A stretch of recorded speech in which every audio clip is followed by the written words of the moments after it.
Let's see whether the Great Depression from 29 to, you could really argue, the outbreak of World War II, 13 years, in America at least, was this a free market? Let's see. Well, of course, you had the creation of central banking in the First World War and in 1913 in America, which took a lot of countries off the gold standard. You had the explicit abandonment of the gold standard in the First World War and the turning over of currency to the manic printing presses of statist sociopaths in order to fund the butcher's bill of the First World War, which killed 10 million people and destroyed almost all the wealth that had been generated throughout the Industrial Revolution.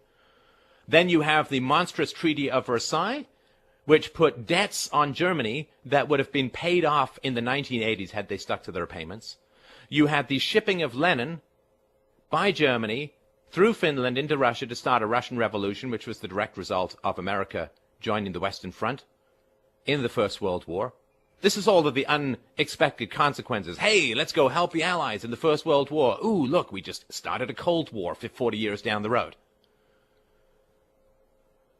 In order to pay off the war debts, this is all government. This is not the free market. In order to pay off the war debts, Germany prints money like crazy, resulting in the hyperinflation of the Weimar Republic, where you had to run from your employer to the bank, to the grocery store with wheelbarrows full of money that was disintegrating financially as you trundled along the soon-to-be goose-stepped cobblestones of Berlin, where people found that the best use of money was burning it for heating fuel. This destroyed the middle class, destroyed business, paved the road to Hitler. Have we seen any free market yet? No. Or in the 17th century, when the agricultural revolution, which always precedes the industrial revolution, do you have to have an agricultural revolution in order to have the excess labor that can go into cities that can start an industry, work in factories? You know, I mean, they didn't even have a harness that didn't choke the horse or the oxen.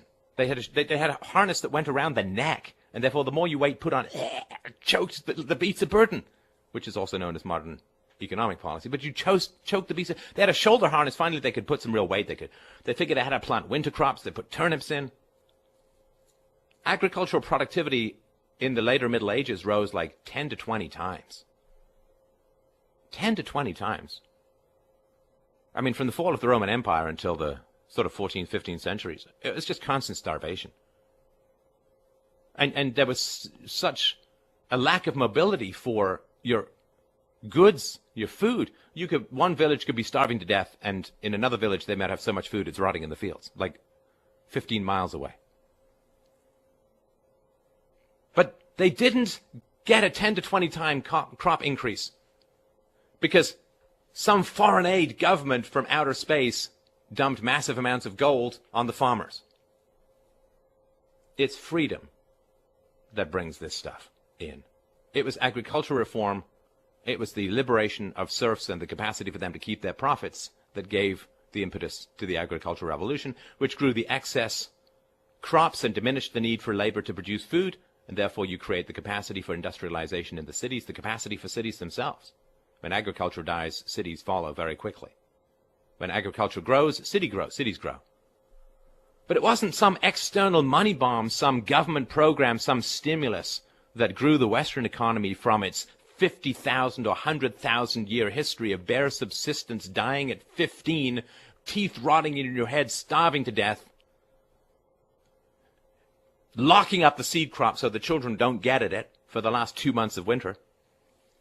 It was a diminishment of coercion that causes the flourishing of the human condition. It is the restraint of the guns. It is the putting the safety on the powers that be that liberates human potential and human efficiency and human growth and human ambition and human achievement.